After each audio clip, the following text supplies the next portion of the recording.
Who knew horror could be so beautiful?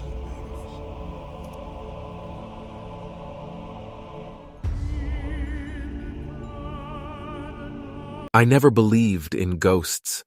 I thought they were just a figment of people's imagination or an exaggeration of their fears. But after finding that old diary in the woods, my whole belief system changed. It all started when I decided to take a stroll in the woods near my house. It was a beautiful day, and the sun was shining brightly. I had been walking for a while when I stumbled upon an old, tattered diary lying on the ground. I picked it up out of curiosity and started flipping through the pages. As I was reading, I felt a chill run down my spine. The diary was filled with stories of death, betrayal, and tragedy. It was clear that the author of the diary had experienced some terrible things in their life. But what really caught my attention was the last entry in the diary. It read, "If you're reading this, then I'm already dead. And if you touch this diary, you will see the dead too."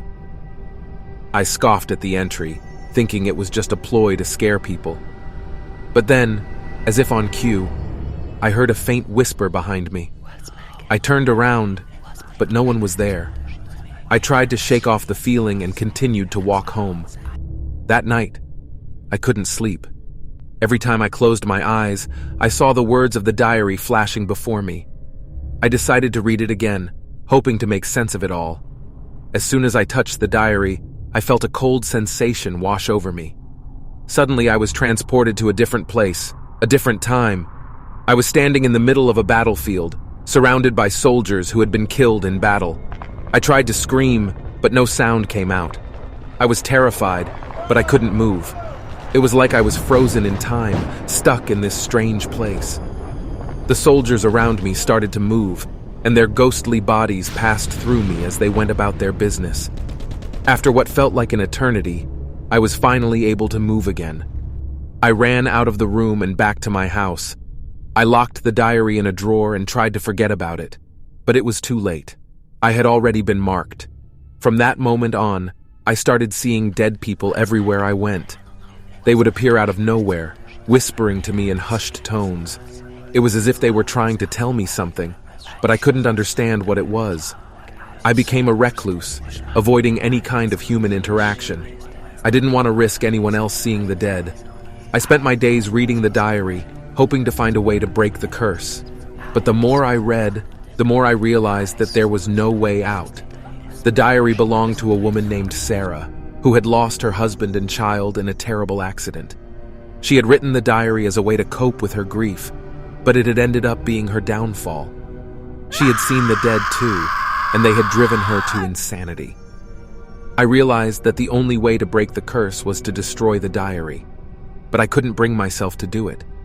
It had become my only connection to the living world, my only source of comfort. One day, I decided to take a walk in the woods again. I don't know what came over me.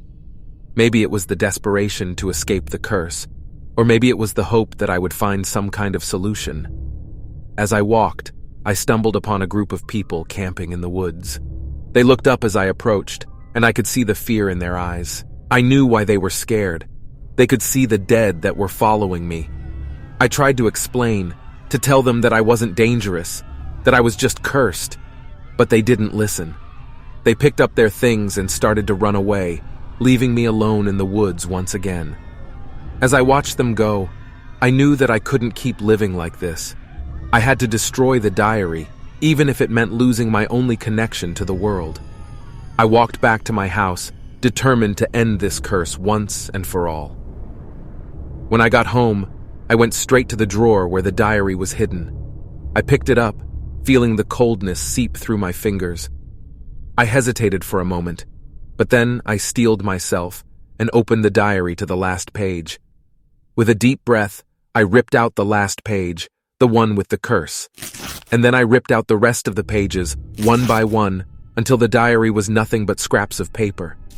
As I threw the pieces of paper into the fire, I felt a weight lift off my shoulders. The dead were gone. The curse was broken. It's been a few years since that day, and I'm still haunted by the memories of the dead. But now, I know that they're just memories. They can't hurt me anymore. I've learned to live with the knowledge that ghosts do exist, but I also know that they can be banished. All it takes is the courage to face them and the strength to let go of the past. Like, subscribe, and smash the bell for more beautiful horror.